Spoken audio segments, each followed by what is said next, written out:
네, 안녕하세요. 추억의 뉴스통 배승희 변호사입니다. 오늘도 황장수 소장님과 민영선 원장님 모셨습니다. 모신 게 아니죠, 사실.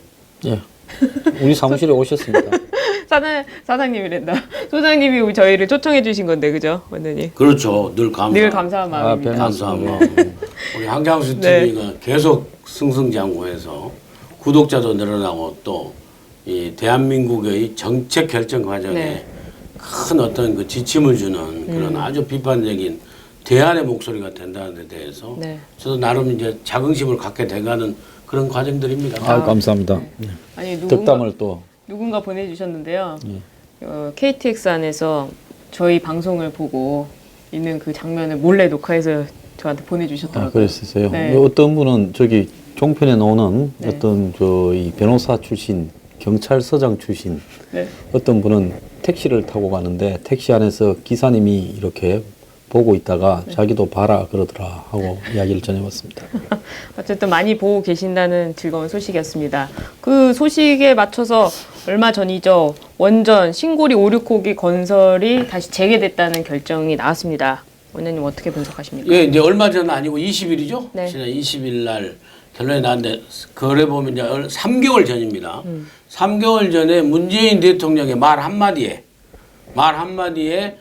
그 수조 원이 들어간 진행되던 신고리 5호기, 6호기 예, 그 건설 중에 건설 공사가 중단돼 버렸어요. 그 국무회의 때 그냥 중단해라 이런 거 그렇죠. 아니었나요? 심지어는 이제 전에 듣기로는 이낙연 총리도 갑자기 중단한 걸 좀 신중하게 하자라고 얘기를 그런 식으로 끌어가는데 내각 회의에서 끌어가는데 갑자기 대통령이 일단 중지하시고요.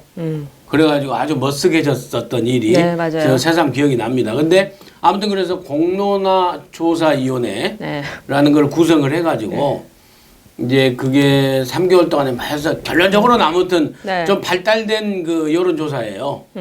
좀 심층적인 여론조사를 통해서 정보를 다 제공해서 그 500명의 그 선거인단이 말하자면 선거인단 아니고 500명 그게 이제 시민 참여단. 시민 참여단이 여론조사를 해서 했는데 20날 그게 저도 놀랐어요. 비슷비슷할 줄 알았더니 19% 차이죠. 그래서 59.5 대 40.5로 해가지고 재개해라. 그래서 재개하게 됐습니다. 그러니까 어떻게 보세요? 거의 6대 4인데요. 저도 사실은 뭐 정권이 워낙 바람을 잡아갖고 요식적으로 시민참여단이라는 부분을 갖다가 이제 불러서 했다. 네, 그렇죠. 그래서 2박 3일 지난 금요일, 토요일, 일요일 합숙을 하면서 양쪽의 전문가들이 나와서 일방적으로 설명을 하는데 과연 이 평범한 국민들이 그 전문성 부분들을 어떻게 이해를 해서 할까 이렇게 했는데 그래도 집단 지성으로 좋은 결정이 나왔다 이런 생각을 합니다. 근데 다시는 471명이 원전의 운명을 결정하도록 해서는 안 되고요. 이런 국민투표에 뭐 지자체 선거나 이럴 때 같이 붙여서 주요 현안을 붙여서 하는 게 맞다 이렇게 보고요. 참고로 어제 리얼미터 조사에서는 43.8 찬성, 반대 43.2, 0.6% 차이가 났는데 오늘 실제 해보니까 19%가 차이가 났거든요. 아, 리얼미터 조사, 여론조사랑. 그러면 18.4%가 이 오차가 있었다는 건데 제가 이 말을 하는 이유는 오늘 이제 문 정권의 지지율이 갤럽에서 3% 떨어져서 70%가 됐어요.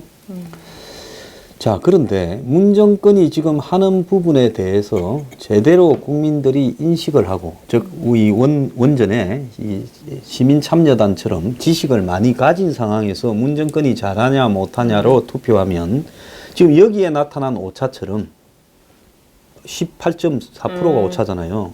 오차가 지금 거품이 많이 들어있어서 빠질 가능성이 높다는 거예요. 왜냐하면 지금 문정권이 잘하냐 물었고 잘한다 못한다만 있지 중간이 없다라는 겁니다. 여론조사에서.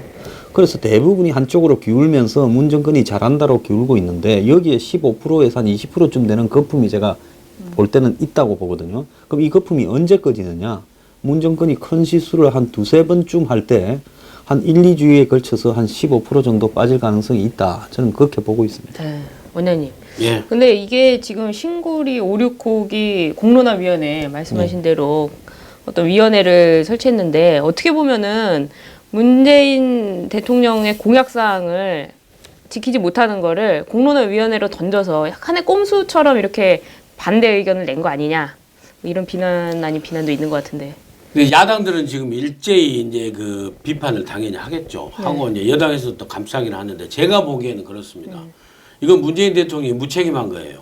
아, 어떤 그리고 점에서요? 문재인 대통령이 무능함을 그대로 드러낸 거고. 그리고 그러니까 공론화 조사라는 건 뭐 수기 민주주의의 뭐 발달 과정이네 어쩌고 저쩌고 하면서 지금 또 미사 여구 총동원 해가지고 지금 문바들이 또 나서고 있는데요.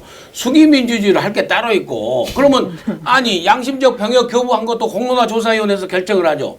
우리가 선거를 해가지고 국회의원을 뽑고 대통령을 뽑고 하는 것은 당신들이 책임지고 당신들이 갖고 있는 정치 철학을 가지고 이 정책을 이렇게 하겠다라는 것을 내놓고 실행해 봐라. 그리고 그것이 잘했으면은 칭찬을 하고 다음 선거에서 다시 또 뽑아주고 그것이 못됐으면은 다른 대안을 가지고 있는 다른 야당 세력을 또 선거에 선택하고 하는 것이 민주주의 과정이에요. 그리고 수기민주주의라는 것은 고도의 전문성을 가지고 이해 당사자까지 다 포함해가지고 손해보는 사람, 이익 보는 사람들까지 다 포함해가지고 정말 경론을 벌여서 전문적인 지지를 총동원해가지고 하는 것이 수기민주주의입니다. 탈원전 정책이 그렇게 할 사항입니까? 이건 문재인 대통령이 자기 본인의 공약 사항이어가지고 아주 무책임하게 던져버린 거고 지지자들 입장에서는 지지자들을 설득하기 위해서 이걸 갖다가 하는 또 꼼수로 당연히 비춰질 수밖에 없는 거죠. 그렇지 않습니까? 그렇죠.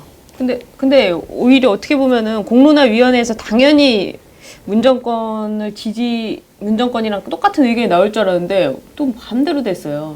이 건 자체가 제가 볼 때는 워낙 무리한 부분을 담고 있어서 지금 원전 두 개, 고리 원전 5, 6호기가 하나는 작년 9월에 하나는 올 봄에 공사에 이제 들어가는 겁니다. 근데 두 개 합쳐서 건설비가 8조 6천억이에요. 한 개 4조 3천억이 넘어가죠. 이건데 지금 진행된 돈이 2조 가량의 돈이 들어갔어요. 근데 중단을 해버리고 나면 지금 이 진행된 들어간 돈뿐만 아니라 여기 준비한다고 들어가거나 회사에 대한 어떤 배상 이렇게 하면 4, 5조 정도의 이 피해가 발생하는데요. 상식적으로 생각한다면 지금 원전을 안 하는 것도 아니고 한국에 23개의 원전이 굴러가고 있는데 그 원전 두 개를 만든다고 했고 문재인 정권이 등장이 안 됐으면 이 두 원전이 공사가 돌아갔을 겁니다. 근데 새로 짓는 걸 자제하겠다라는 거 아니고 이제 새로 그렇죠. 짓고 있는 거를 셋업을 시켜가지고 그럼 그 세멘트 덩어리를 다시 해체를 하려면 그 콘크리트를 부은한 걸 어떻게 하겠다는 거예요. 그러니까 이거는 누가 보더라도 말이 안 되고 한마디로 어떤 문재인 대통령의 탈원전이라는 어떤 쇼에 한마디로 이 보여주기의 대상으로 돈을 수조 원을 쓰겠다라는 부분이기 때문에 상식을 가진 국민이면 그걸 반대하는 거죠.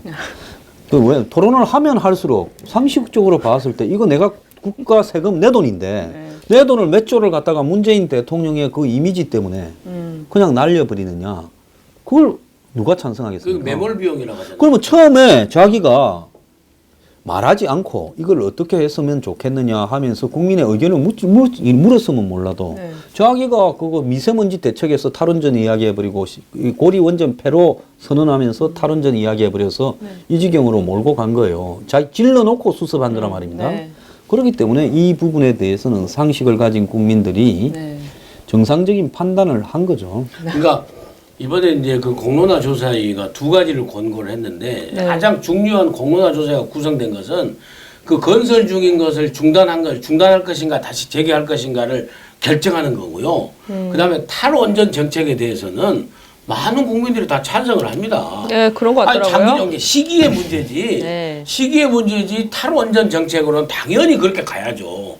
그렇지 않습니까? 얼마나 위험성 있는 그 원자 핵을 갖다 우리가 안고 살 수는 없는 거 아니에요. 일테면은. 그렇기 때문에 탈원전 정책으로 가는 것은 뭐 80% 이상 국민들이 다 맞다라고 아마 할 거예요. 이번 공고도 그 조사에서도 다른 항목에서 그렇게 나왔는데 문제는 황 소장이 방금 얘기를 하셨지만 아니 몇 조 원이 들어가서 건설 중인 그 시멘트 덩어리 그걸 갖다가 중단해가지고 하자고 하니까 처음에는 이제 문바나 진보적인 단체에서 또 이제 탈원전 탈핵 그 시민단체 이쪽에서는 전부 여론몰이를 해가니까는 찬성 비율이 높았죠. 공사 중단해라가.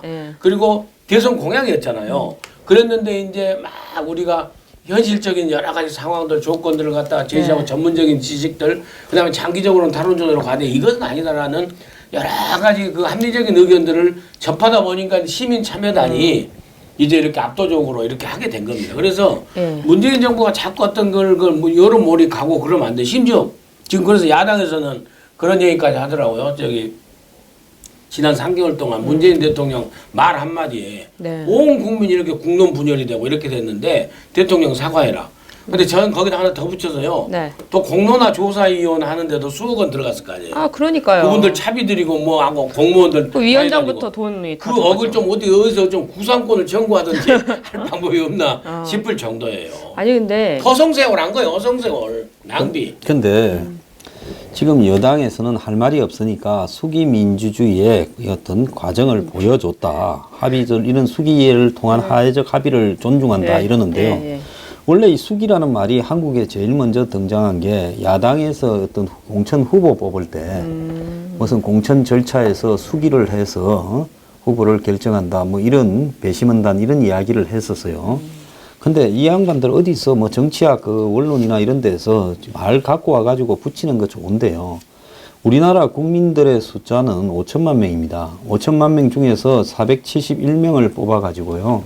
그들에게 이런 부분들을 물어서 그것을 갖다가 수기 민주주의라는 것은 매우 잘못됐고요. 민주주의가 이런 식으로 하게 되면 어떻게 되는가 하면 엘리트 민주주의로 갈 수 있어요. 왜냐?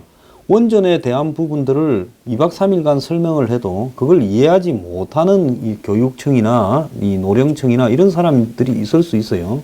그래서 수기민주주의라는 것은 그야말로 이해도가 빠른 20대에서 한 50대 초반 정도의 교육 수준이 높은 사회적으로 인텔리 계층에서 수기민주주의라는 거지. 원래 민주주의는 다수결에 의한 부분에서 한마디로 우중민주주의나 여러 가지 위험을 감수하고도 그렇게 갈 수밖에 없는 숙명이 있어요.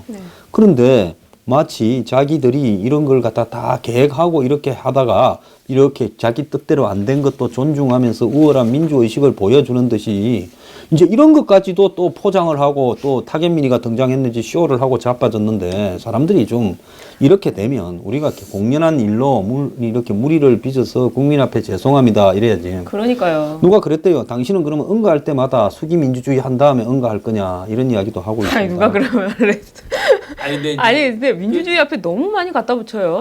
직접 민주주의. 수기민주주의가 이제 선진국에서 하는 사례들이 종종 있고 좋은 방법 중에 하나입니다. 근데 아니 수기 절차를 거치면 몰라. 모두에도 말씀드렸지만은 수기민주주의로 결정을 할 사안이 있고 그러니까요. 그러지 않을 사안이 있는데 이게 그럴 사안이냐고요. 수기민주주의라는 건요. 특정한 이해관계에 대해서 전문성을 상당히 갖고 있는 사람들 소수가 그렇죠. 거기에 대한 결정을 할 때 뭐냐. 축구협회에 지금 감독을 어떻게 할 거냐.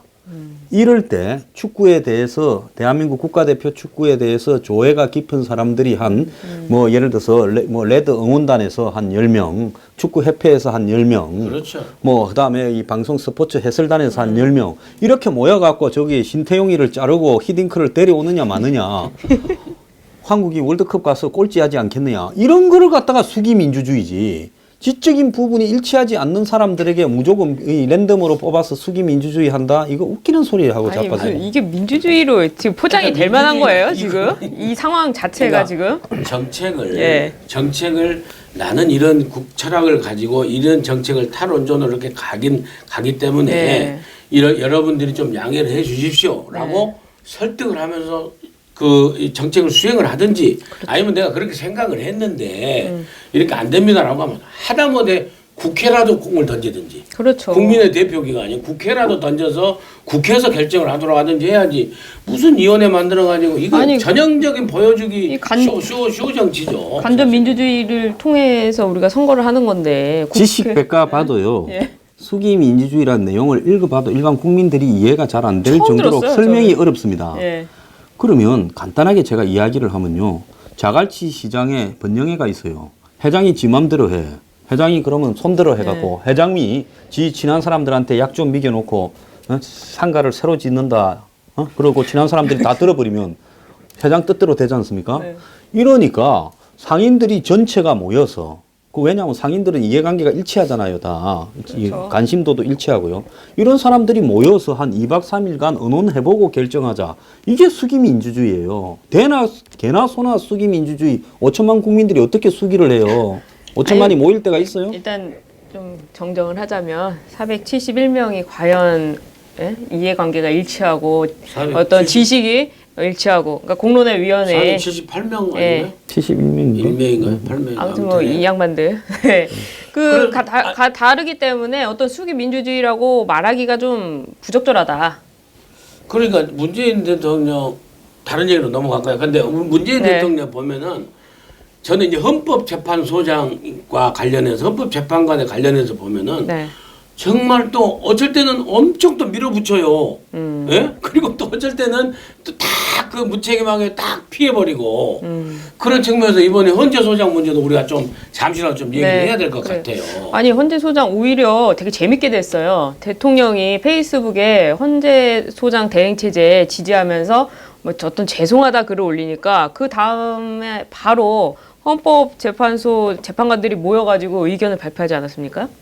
아니, 대통령 행정부의 수반인 대통령이 사법부에다가 대고 죄송합니다라고 사법부도 아니죠. 아니 사법부 양대 김희수한테 김희수 헌법재판관 개인한테 하니까. 정중하게 사과해버린다라고 공개 발언을 해버린 것도 황당하고요.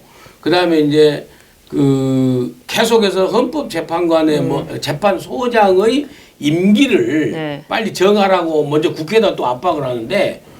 제가 보기에는 이제 의견이 좀 다를 수도 있지만은 그 법무부 장관 지낸 천정배 대표의 그 해석을 보면은 헌법재판관의 임기가 6년으로 정해져 있고 헌법재판관 중에서 헌법재판소장을 뽑기로 돼 있기 때문에 그 임기는 자연히 따라간다는 거예요. 당연하죠. 그 재판관의 임기로.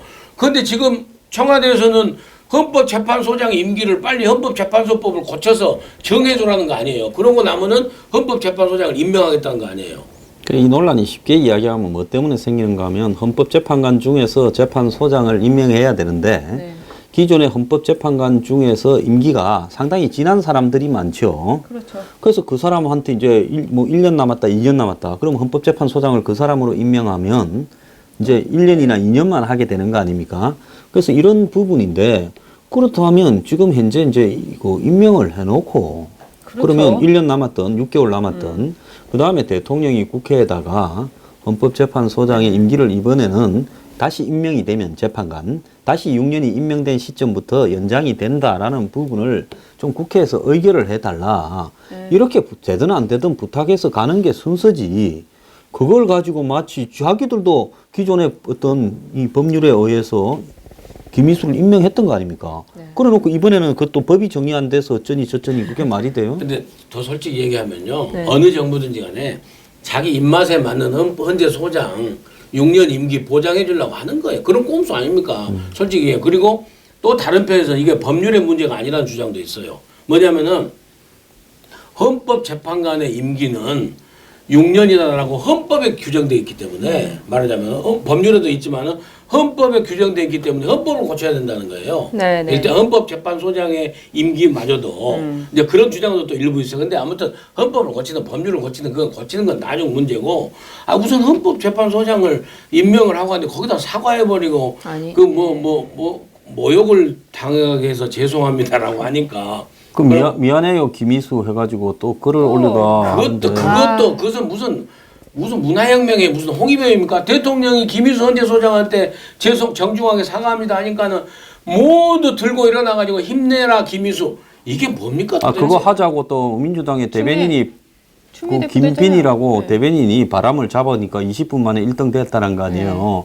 그러면 여러분 이 방송 듣는 분들이 역 같아요 이 정권 이러면 검색어 1위 저는 힘이 없어서 그거 못 만들겠죠. 근데 왜 그리 헌법재판소장에 신경을 쓸까요? 탄핵당할까봐 겁나나? 탄핵당하는 걸 한번 보고 이제 너무 나가신 아니 탄핵당할까봐 겁날 일 없으면 내가 볼 때 헌법재판관들이 그렇게 무리한 수를 쓰는 사람들이 아니에요. 내가 임명했던 남이 임명했던 아니 박근혜 대통령이 자기가 임명해 놓은 사람들한테 다수인데 탄핵당했지 않습니까? 그렇죠. 아니 그리고 진보 성향의 그 재판관이 통진당 해산에 찬성했지 않습니까? 그러니까 나쁜 짓만 안 하면 헌법재판관들이 무리하게 하는 사람도 아닌데 남 탄핵시키고 정권을 잡다 보니까 이제 자기도 탄핵될까봐 그래 겁이 나서 그렇게 신경을 쓰는지 대충 하지 그냥. 그러니까 또 제가 자료를 이렇게 또 기억을 더듬어 찾아보니까 네. 노무현 대통령 때 전효숙 네, 재판관이 제가. 있었는데 헌재 소장을 시키려고 해가지고 임기가 문제되니까 아 그만뒀죠. 예. 재판관을 사직하고 했는데 국회에서 반대하니까 그냥 뭐 완전히 사퇴해버려가지고 헌법재판관 남은 임기조차도 안 해버리는 그런 쇼가 웃고 웃을 일이 있었고. 기억이 나네. 박한철 헌재소장 같은 경우에는 남은 임기 하기로 딱 했잖아요. 네. 박근혜 대통령한테. 그리고 그때 노무현 대통령 때 전현숙 파동 나고 나서 이강국 헌재 재판관으로 알고 있는데 그분을 동시에 헌법재판소장과 헌법재판관으로 동시에 추천했어요. 그래갖고 문제를 해결했어요. 그러니까 이번에도 그렇죠. 유남석 재판관을 헌재소장과 헌법재판관을 하면 될 일이에요. 네. 아니 아무리 내가 법 상식을 모르고 변호사 자격증이 없지만은 아니, 그게- 판단을 해보면 그래요. 근데 이런 게 있어. 뭐요? 예? 그게 아마 찝찝한 것 같아. 내 순전히 추측이에요. 네. 내 마음대로 생각하는 거면 쟤는 아니잖아요. 그래서 또 나오나요, 뭐냐면 음모론? 이게 헌법재판관들이 다 그래도 이게 아래 위가 있고 순서가 있고 서열이 있는데 예. 제일 말단을 갖다가 임명하면서 동시에 헌법재판소장으로 시키면 남은 사람들이 꽁 하고 있다가 탄핵이 걸릴 일이 혹시 생기면 그때 에라 엿먹으라 하고 탄핵할까봐 그것도 또 신경이 쓰이는 것 같아요. 아 거기까지도 생각을 해서. 아무튼 그래서 네. 아니 그러면은 저기 원전 문제 탈원전 이게 569기 공사 재개 문제는 그렇게 다른 사람한테 미루고 헌법재판소장은 끝까지 임명 안 하고 계속 또 우기는 이런 아집 이런 게 아집이라고 저는 보거든요. 그래서 문재인 대통령이 이상한 아집 있는 것 같아요. 제가 아니 인간적으로 뭐 폄하하고 뭐 모욕하고 모욕을 주는 것이 아니라 객관적으로 보면 이게 대통령이 아집이 아니고는 도대체 이게 온 야당이 그리고 보수 언론이든 진보 언론이든 간에 다 칼럼 사설을 통해서 전 대통령이 전 빨리 사설이 헌재 소장 나더라고요. 임명하시오라고 하는데도 대통령 혼자 저러고 계시는 거예요. 이를테면.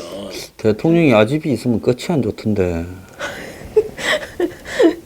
그러게요. 아, 근데 저는 아무튼 이 헌재 소장 그 사과 발언도 페이스북에 올렸다는 거잖아요.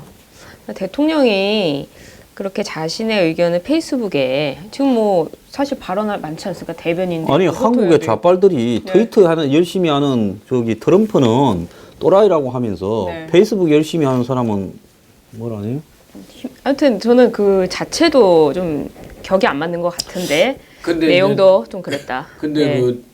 저 우스갯소리로 그 별로 잘한 게 없는 것으로 평가되는 안철수 대표 같은 경우에도 이번에 문재인 대통령께 얘기한 거 보니까 좀 시원시원하더라고요. 아, 오랜만에 안철수 얘기 좀 하시네요. 아니 김희수 헌재소장한테 네. 대행한테 사과할 것이 아니라 국민한테 사과하시라. 아이고 안철수 대표가 안철수가 어쩌다 말 시원시원하게 뭐 잘했더라고요. 아니, 안철수 대표가 먼저 국민한테도 사과를 해야 되지 않나 생각이 드는데 본인부터. 아니 근데 어쨌든 이런 네. 문제는 헌재소장 개인적으로 사과할 일이 아니죠. 그것도 그럼 왜 사과를 하나요? 하려면 국민들한테 사과해야죠. 지금 솔직히 뭡니까? 아, 둘이 뭐 약속을 한 게 있겠지. 뭘까요? 내가 헌재 소장 당신 시켜줄 거니까 내가 혹시 헌재 갈 일 있으면 당신이 무조건 책임지고 알아서 정리를 해달라고. 김희수 몇 년 남았지? 김희수가?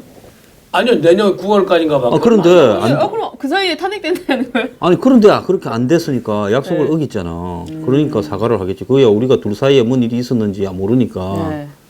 그러면 그 문재인 대통령 헌재 소장도 임명도 못하고 지금 장관도 임명 못했어요. 5개월이 넘어서 6개월이 다 됐잖아요. 아니 제일 웃긴 게요. 그런데도 아직 일기 내각을 아니. 완료하지도 못했어요. 아니 제일 중소기업 웃긴 게 벤처부가 그러니까 지금 제가 없지. 지금 없잖아요. 일기 내각 완료가 안 됐다니까요. 벤처부 장관 황장수 소장 아니, 시켜도 잘할 그게 텐데. 아니라 중소기업 벤처부는 이번에 신설됐잖아요. 네. 신설됐는데도 자기들이 장관을 임명 못하고 있어요. 그래서 그 신설된 부서의 직원들이 지금 신설된 지가 몇 달이 됐는데 장관이 안 오니까. 얼마나 황당할까? 아니 코미디 사실은. 한국에 그렇게 과학계에 벤처계에 비리가 다 많나? 아, 아니 멀리서 찾으면 찾을 건데 가까운 데서 찾으니까 안 아니, 되네요. 인사 문제는 네. 자기들 사람별로 코드 인사, 편중 인사, 좌편향 인사 이렇게만 하려고 하다 보니까는 사람이 못 찾는 인재풀이 한계가 있는 거예요. 아니, 지금이라도 당장에 그래요. 민원단 원장님, 정의당이든 정의당이든 되는데. 국민의당이든 그런 데다 문호를 개방하고 정말로 실질적인 협치 하자가면서 진짜 협치예요. 두 분이 가셔야 저도 진짜 좀 방송 협치죠. 출연도 좀 시켜주고 다시. 그러니까요. 황 소장은 벤처 했으니까 벤처 장관으로 갔다. 벤처다 망했어. 정권이 뒤져가. 문제가 그러니까 나할 자격이 없어. 그렇게 하면 될 일을 자기들끼리 딱 틀어지고 이렇게 하려고 하다 보니까 사람도 없고 이런 정부가 어디 있습니까? 6개월이 다 돼가는데 일기 내각을 갖다 구성 안 하면서 무슨 준비된 대통령이라고. 얼마나 자기 사람만 쓰냐 하면 이낙연 국무총리 그 비서실장인가요? 그렇죠. 딱 지적. 저도 그 몇 번 얘기하려 했는데 우리 텔레비에서 말씀드리려 했는데 국무총리실 비서실 인사가요. 국무총리가 지정한 게 아니라 다 이 문재인 대통령 비서들이 그 문재인 대통령 사람들이 다 가 있어요. 그 배재정 비서실장 네, 있잖아요. 배재정. 문재인 대통령 부산에서 비례대표로 발탁해가지고 부산일보 기자 하더네. 그러잖아요. 여성. 그리고 또 거기 국무총리실에 그 정무 담당하는 그 지모 씨 같은 경우에는요. 저 구이동 사건 있잖아요. 구이동에 그 우리 아이가 젊은 애가 그 컵라면 먹고 네네. 죽었잖아요. 스크린도. 섀도우. 그 문재인 대표 갔다 와서 나중에 기억 못했잖아요. 네, 못했죠. 그 토론 때. 토론 근데 때 심상정에 물었을 때. 그때 서울 지하철 공사의 감사였어요. 감사하다가 그 사건 생기니까 사퇴했죠. 곧바로 사퇴했지. 사퇴하고 그때는 문재인- 박근혜 정부였으니까 혹시 문제가 돼가지고 낙하산으로 왔다고 시끄러웠으니까. 그런데 그 사람이 문재인 대통령 대학 후배여가지고 당내 경선할 적에 그 문재인 대통령 그 졸업한 대학교 경희대. 동문들 그 선거운동하는 그 책임자였어요. 그래가지고 이번에 보니까는 또 국무총리실 정무소에 가 있거든요. 조용히. 제가 잘 아는데 서울시의원도 했어요. 아. 저랑 같이 했는데 이낙연 총리하고는 사실 이낙연 총리 모르실 거예요. 이낙연 총리는 저하고 친하지 그 지모 씨하고 친하지도 않아요. 아니 그 사람 그래도 상당히 성깔이 있어 보이더만은. 그게 총리실 인사도 그러고. 지 비서도 그런 것도 자기가 임명 못하고 위에서 떨어지는 거 그냥 갖다가 박아줘야 돼. 그게 스텔스 총리라고 하잖아. 책임 총리는커녕 무슨 책임 총리예요. 스텔스 아이고. 총리, 용각산 총리라고 하잖아요. 그래서 그렇게 총리실 인사까지 다 그렇게 하다 보니까 이제 자기들 사람으로 이렇게 하고 장관도 못하고 이렇게 하면서 이제 관료들은 있잖아요. 네. 관료들은 완전히 우리 밑에 그 아주 속된 말로 표현하면 우리 하수인이나 해라 그래가지고 시민단체 코드 이런 사람들이 딱 가서 어공이죠 어공 어공들이 딱 장악해가지고 늘공들한테는 하수인 노릇이나 해라. 그것을 우리가 쉽게 표현하면 뭐예요? 관료들 패싱이에요. 관료 패싱. 며칠 전에 조선일보 일면에 지금 완전 관료 패싱이에요. 그냥 이 관료들은 사라지고 심각해요. 우리는 전부 우리 낙하산. 방송에서 그 김동연 패싱 얘기했잖아요. 지금 전부 그 관료들이 정통 관료들이 완전히 그 시킨 대로 나는 그런 또 일이 벌어지고 있다니까요. 그러니까요. 이 사태를 어떻게 해결해야 될지. 문재인 대통령 네. 헌재 소장 얘기하다가 인사 문제까지 가면 인사 문제는요 맨날 며칠간 다 할 수 있어요. 근데 원장님 나중에 따로 하나 하셔야겠어요. 인사 문제에 대해서. 근데 참 심각해. 헌재 소장 빨리 아니 임명하세요. 근데 아무튼. 안철수 대표가 또 저는 안철수 대표가 바보짓을 한다 이렇게 표현하고 싶은데 무슨 유승민 의원이랑 합당하려고 하는 것 같아요. 그건 우리 소장님 어떻게 황장우 보세요? 소장이 더 날카롭게 그 분석하실 수 있을 것 같은데. 이게 말이 됩니까? 말 되지요. 말이 돼요? 뭐 유승민이나 안철수나 뭐 합치면 뭐 이상할 게 있습니까? 비슷하잖아요. 예? 내가 볼 때 둘이 다 범생이 같이 딱 보이고 학교 다닐 때 보면 제일 앞에 앉아가지고 안경 끼고 뭐 열심히 공부하던 그런 사람은 딱 보이잖아요. 애들이 이러면 그러지 마 이러고 딱 그런 타입인데 뭐. 오늘 방송 재밌는데. 네, 그런데 지금 보면 이제 사태가 좀 수습되면 곧바로 그 국민의당의 상당수를 민주당에서 작업을 해가 이 들르려고 공작을 하지 않겠습니까? 그러니까 안 대표가 이제 그걸 먼저 알고 지구당을 전부 개편하겠다고 하고 하는데 이제 바른정당은 이제 목숨이 시한 문제잖아요. 10명은 제가 볼 때 11월 초에 빠져나갈 거예요. 한국당으로. 그러면 10명 갖고 바른정당이 뭐 하겠습니까? 그러면 이제 바른정당은 이제 이 국민의당도 좀 빠질 거고 이쪽도 좀 빠질 거니까 안철수 의원도 다 빠져나가면 마지막 남을 사람은 오도 가도 못하는 비례대표. 그건 안철수 편이 아니더라도 가면 국회의원 배지를 놓치니까 13명은 죽어도 못 가요. 13명 플러스 또 민주당에서 대선 직전에 도망온 이현주, 최명길 이 두 사람은 다시는 절로 못 가지. 가면 수원에 또 계시죠. 예, 그 수원에 또 이 무슨 의원, 이찬열 의원 한 3명은 또 못 가요. 그럼 한 16명이야. 그러니까 이게 또 교섭단체가 머지않아 무너질 수가 있어요. 그러니까 이 망할 두 집이 힘을 모아가지고 합쳐서 교섭단체를 유지하면서 안철수 의원은 지금 안철수 대표는 저쪽에서는 대선 후보가 안 된다고 보는 것 같아요. 그러면 점점 오른쪽으로 이동을 해야 되는데 이것도 합치면 좀 더 오른쪽으로 올 수도 있고 이런 맥락에서 유승민 의원이든 안철수 대표든 그렇게 합치면 둘 중에 하나가 혹시 잘하면 먹어볼 수도 있지 않을까. 그런데 여론조사를 해보니까 두 당이 합친 것보다 한 뭐 7% 정도가 더 나온다는 거 아닙니까? 시너지 효과가 수치상으로는. 네. 그걸 갖다가 이제 쫙 깔면서 합치려고 저는 이미 내용이 끝났다고 봅니다. 유승민 의원 하는 이야기는 안철수 대표 하는 이야기는 다만 그 타이밍을 언제로 잡느냐 하는 것만 남아 있고요. 그렇게 합치게 되면 이제 또 저쪽에 박지원 의원이나 몇 사람이 또 빠져나갈 수도 있죠. 그 핑계 대고.